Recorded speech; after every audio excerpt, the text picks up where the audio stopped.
各位，剛被中國電影局立案調查的《監獄來的媽媽》這部電影啊，這個被中國網友敏銳地發現，它竟然有美國的背景，怪不得獲得了西方的那獎項呢，是吧？這個電影啊，還真是越扒越有，連這個中國的復旦大學的教授沈毅教授都表示對此是極度的不理解，這是一群什麼樣的人拍出的一個什麼樣的電影呢？好吧，這個電影啊是越扒越有啊。當這個中國網友啊扒出來啊，說這個電影哪兒都有問題，題材有問題，主創團隊有問題，這個被電影扒出来了，影片中的服裝更有說法。好家伙，打着这個所謂的反家暴、女球逆袭影后，是吧？這家伙女權抹黑中國啊，這都齊了，對吧？網友看了該片的宣傳片，發現劇中趙小紅的兒子穿的服裝也有問題。那服裝有啥問題呢？你們看看有沒有問題呀？這不是美國國旗款嗎？這不是美國國旗嗎？這個網友說，法律給了他最高處罰，電影卻給了他最高獎項。你說這到底誰才是這部戲裡的真正的受害者呀？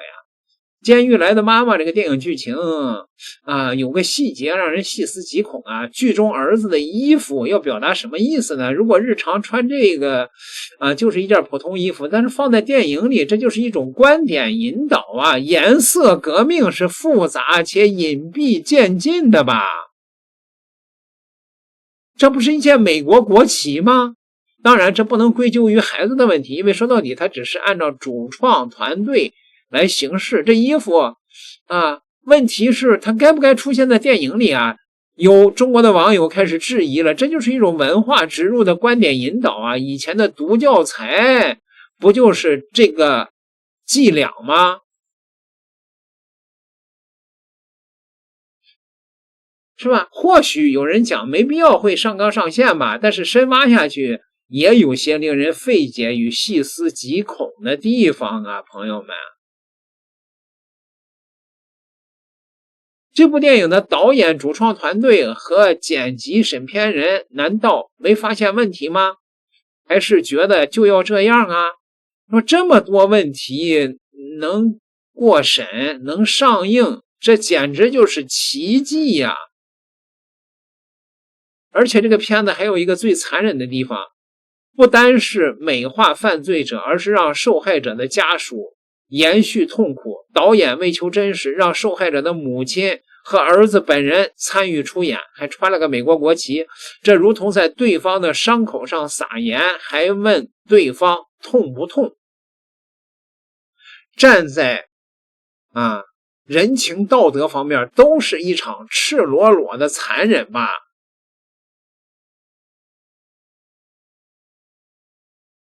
而本該懺悔的始作俑者卻手捧獎杯，站在了人生的高光時刻，把自己的犯罪事實包裝成了一次对抗命運不公的正當反擊，而且還給自己賦予了一層母性的光輝。中國的網友說，你還真有臉站在頒獎台上發表獲獎感言啊！你把孩子的爹殺了，你還愛他？果然是自學成才的影后啊，這個面相真的嚇人吶！這個演技真好。可是你作為父母真的有替孩子着想，真的愛孩子嗎？只顧着追逐名利，洗白自己，消費受害人的家屬。其實不是受害人家屬原諒了，而是趙小紅自己先原諒了自己。追捧的人多了，似乎就真成了正当防衛了。可是判决書不是這麼寫的呀。更可悲的，这種赤裸裸的謊言居然還有人信。1000多个人里，想看該電影的女性居然高達 74%， 這讓人很不理解。這就是如今正能量女性形象的表率嗎？這1000多人裡，這 74% 的女性到底在追捧什麼呢？值得深思啊。不過呢，清醒的人還是很多的。網絡的抵制聲音表明了這個世界黑白還是層次分明的。撤檔不是終點，而是追問的起點。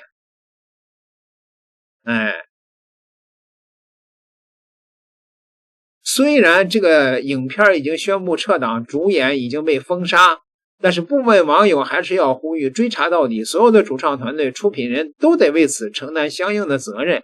為什麼能過審？大眾需要一個合理的交代，因為大眾是消費群體，你拍給自己看無所謂，這是堂而皇之的在傳播。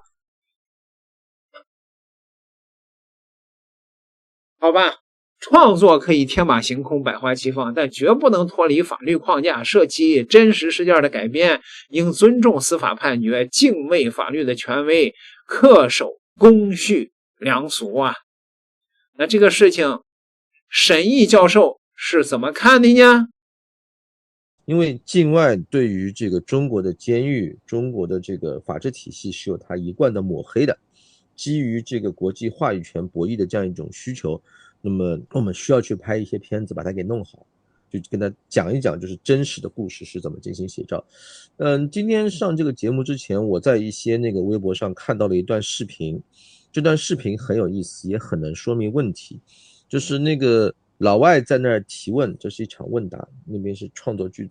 那個老外的問題很簡單，他就說中國的監獄是這麼自由的嗎？那怎麼犯人在裡面居然能夠化妝能唱歌這種？那當然大家知道，如果說站在國際話語權的這個角度上來說，這是一道送分題。什麼叫送分題？就是說老外講的這個點，你可以順着這個點講回去，然後你就說啊，這個就反映了這個中國的這個真實的這樣一種情況啊，這個你們對於中國的很多外面對於中國監獄的這種認識和理解是有問題的。當然那個回答也比較有意思，回答就說什麼呢？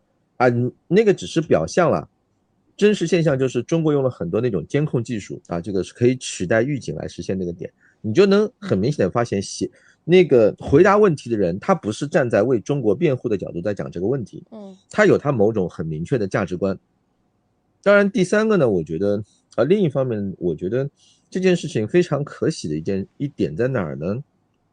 你會發現，今天中國在這種意識形態啊、話語權啊，還有國際傳播的輿論博弈當中，最大的籌碼是什麼？是民眾的覺醒。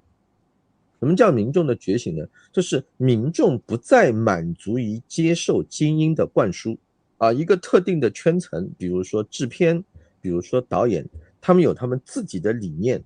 然後呢，就像以前那種類似於像 Victoria， 就是推銷那種審美標準的變化，什麼大號美人啊等等這些東西，基於多元價值理念，其實你可以理解為他們想做的是規訓。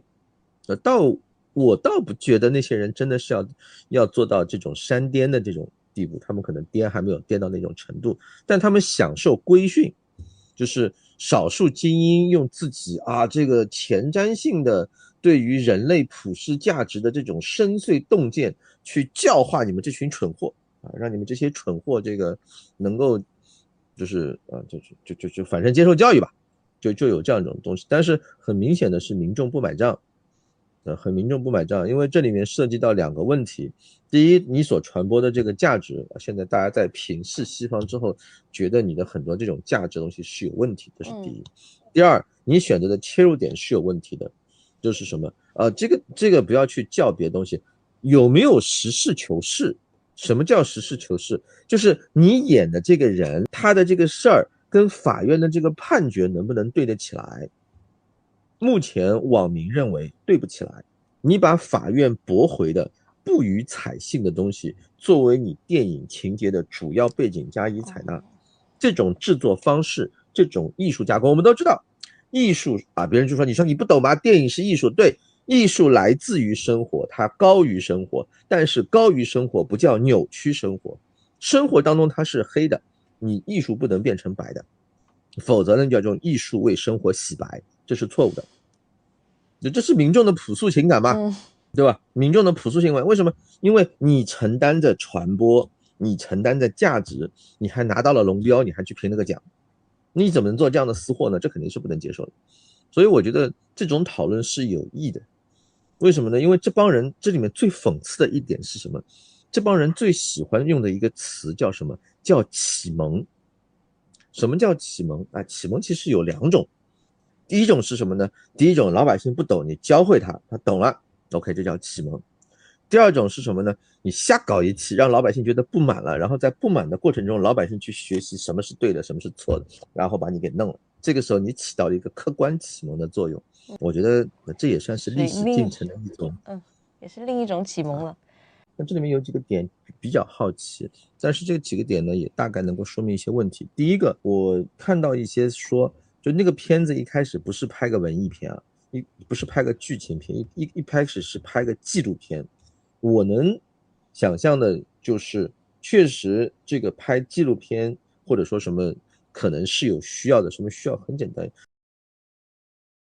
那有人說，是不是大家都過於敏感了？這個電影背後根本就沒什麼，只不過是一個這個負債了好幾個億的投資人找了一個野路子的導演想那個在國外先拿獎，然後在國內先上映，然後挣一波傻錢呢。